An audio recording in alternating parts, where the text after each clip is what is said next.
Hi, this is Joe Renna, and welcome to the fourth episode of Mind Your Own Local Business. Today, I'm going to ask the question, why you? I like to doodle when I talk, so I'm going to draw a picture to illustrate my point. So when putting a marketing plan together, identifying your target market, what's the message you're going to send out to those prospects? And I ask my clients, why you? Why is someone going to choose your business over all your competition? It's a tough question because everybody could be everything to everyone, but you can't present yourself that way. I think it's too wishy-washy. So what you want to do is hang your hat on something that is unique to you. It could be price, convenience, quality, brand name, you name it. But what's unique to you? It could be even something that your competition offers. But you're the one doing the advertising. You're the one who's putting it out there. I always say pick your best lucrative aspect of the business, what demographic, what target market that is, and that's where you want to address and focus your marketing. You'll get the other clients for the other services you offer. But if you're going to spend your time, money, resources, you want to go after your top echelon of customers. It's funny, there's a little rule of 20-80, that 20% of your clients are responsible for 80% of your gross. You want to duplicate that success. Why do they choose you? The key is that you have to do some type of marketing. But just look around. Look at the successful businesses in your industry and in your community and see the marketing they do. Marketing includes everything from branding to elaborate advertising campaigns. Or it could be as simple as improving your image by sprucing up your storefront. Marketing's been proven time and again. You're not reinventing the wheel. I say, in fact, marketing is our second oldest profession. So, why you? For those with the good fortune of working with your spouse, here's some tips on doing so. So here's the love of my life, my partner in business, and the Scottie Pippen to my Michael Jordan, Tina Renna. So all the great artists in history had a muse, and I have Tina. What do you mean? I amuse you? Like a clown? You never laugh at my jokes. That was your Joe Pesci? That's Tina Mott Street. That's Tina Mott Street. What do you call a deer with no eyes? I have no idea. Did I take your joke away? No idea is the answer. No idea. What you going for? The deer part. Instead of idea, you say deer. Yeah. Because we were talking about accents earlier in the show.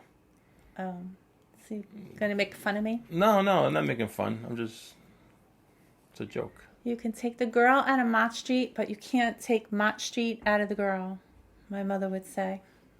I drew a picture in the first segment of this episode, and I want you to react to it.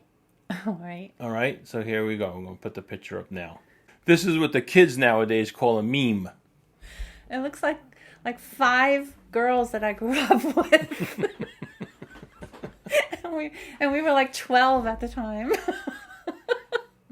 Do you get it, though? Do you get the joke? Marketing the second, yeah. Could you explain it to the good folks out there? The first oldest profession is prostitution. Yes, you got it. But my girlfriends weren't prostitutes. No. We were good Catholic girls. I'm just saying, we used to dress like that. All right, good. So it conveyed what I was trying to say. Uh-huh. Thank you. In this Why You episode of Mind Your Own Local Business, I'm going to answer the question, why me? Why advertise in Renna media newspapers. The number one reason is that we have the best value for your advertising dollar. In advertising parlance, the biggest bang for your buck. To start with, we mail to every home and business in the 24 towns we publish in. A total of 160,000 newspapers get mailed out each month. We kept the cost of the ads at a bare minimum, starting at $60 to be in every mailbox in town. Depending on the size of the ad and the number of towns the business wants to advertise in, there's a price point for every budget. Here's a bit of EEEkanomics I had to deal with publishers. I'm in business 40 years, half as an ad agency. I had to deal with newspaper publishers. When I started my newspapers, I wanted to do the opposite of the things I did not like about the publishers. One of those things is pricing. A salesman would come in and tell me that a full-page ad is $800. And if I balked at it, he would say, I'll give it to you for $6. Now, what happened in the last 3 seconds to drop a price from $800 to $6? It just didn't sit right with me. It was like dishonest. Or the night before, they come up with this. Someone dropped out and I have a space. Do you want to fill it? It's only $500. Down from $800? And these communities are small. I don't want to pay $500 and find out someone's paying $400. Or someone who's paying $600 finds out I'm paying. It left a bad taste in my mouth. So I knew the page was worth $400. Bare bones. So when I started my newspapers, I put the rate sheet in the paper and online. Everyone pays the same. No haggling. No commissions. I understand an advertising salesperson has to make their commission. And maybe everything over $400 he puts in his pocket. But that's not working for your customer. That's trying to get as much money as you can out of your customer. Now, they would have gotten more out of me if they were straight and honest. I had a whole stable of advertisers that would have advertised with them. Anyway, that didn't happen. And I'm not doing it to my advertisers. So it all comes down to honesty and integrity, especially when you're running a local business. These are your friends and neighbors you're dealing with. Apply the golden rule to everything you do and you'll be okay. This is our first live commercial. And I'm sitting here with Way Gusto. My buddy Joe. Yeah. From Rite Electrical Services. Right. How many years in business? Since I'm 13 and I'm 54, third generation. That's a lot of math. That's about 150 years of electric. Okay. All right. And you're local here, Linden? Absolutely. And residential primarily? Residential, commercial, and industrial, but specifically residential with old house wiring that you have to know how to handle. He did everything in my house. Perfect. And fixed the problem I had that I didn't know where it was coming from. Everything in that house, everything in that house.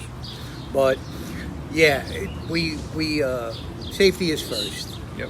Electrical safety. Remember, for whoever sees this, I implore you that one more time, electric is something that you do not hear, see, or smell. But it runs through the house constantly. 35 years, it's constantly going in circulation. That's great. It's true. And how about the accent? Where are you from originally? I'm originally from Brooklyn. Great. And South Orange and Little Falls, where I grew up. I love Jersey. That was great. Thank you, Ray. I highly recommend Wired Rite. Call him at 201-600-3530.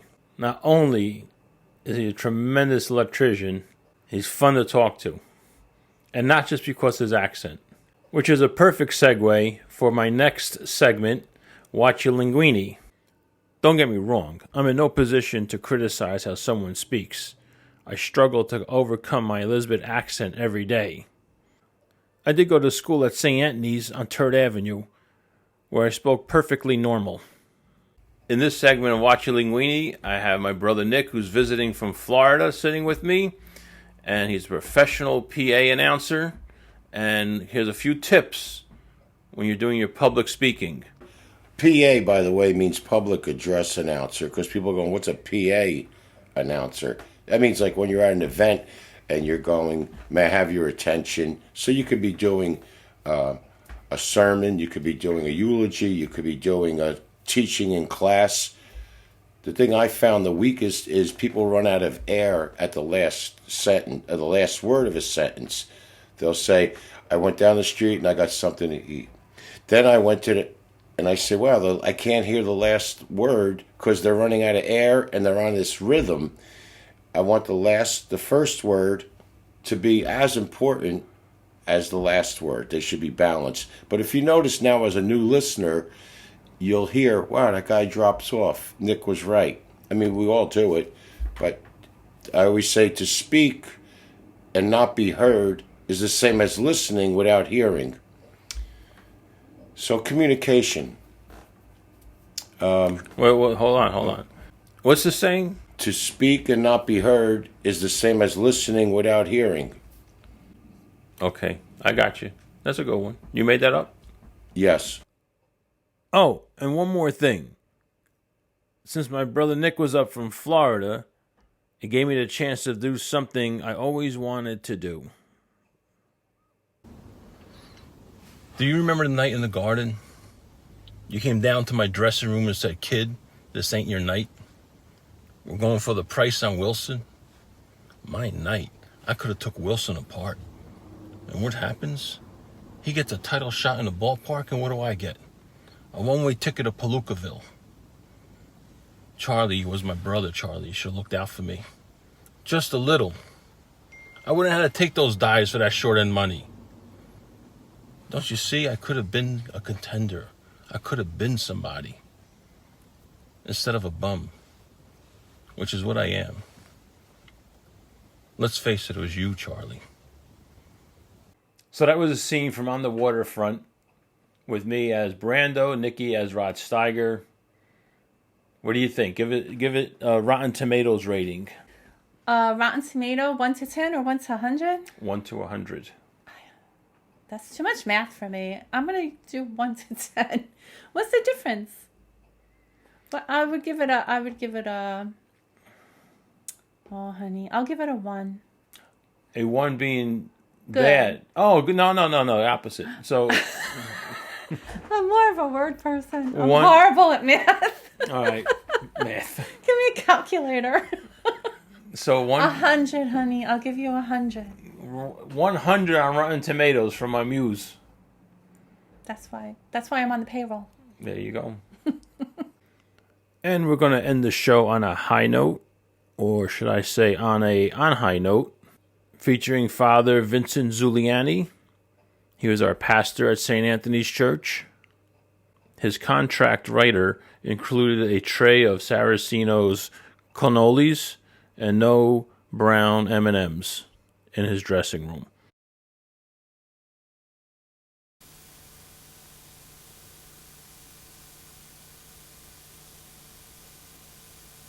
And at this time, it gives me extreme pleasure to introduce the new Elvis Presley. Here he is.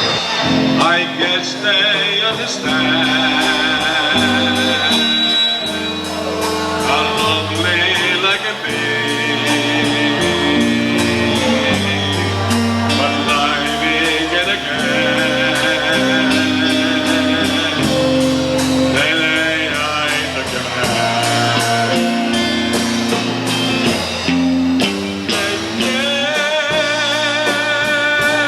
I know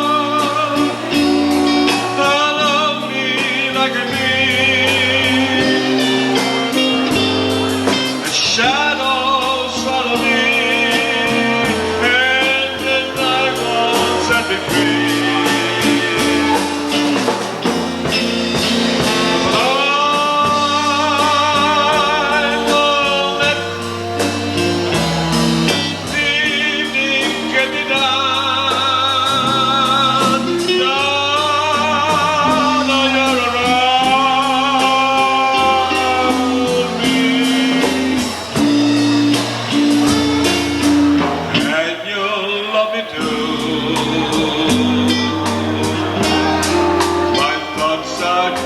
for you. You make my spirit free. I'm happy that you do. The book of life is free. And once a page is read, all but love is dead. And that is my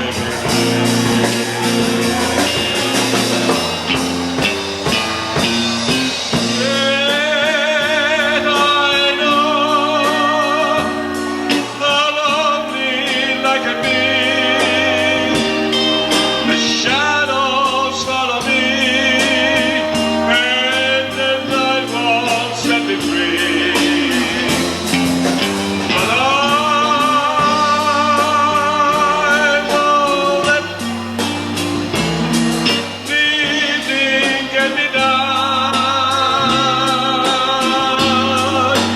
Down and you're around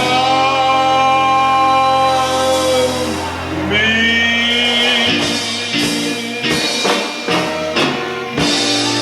All right. Come on, folks. Let's have a round of applause.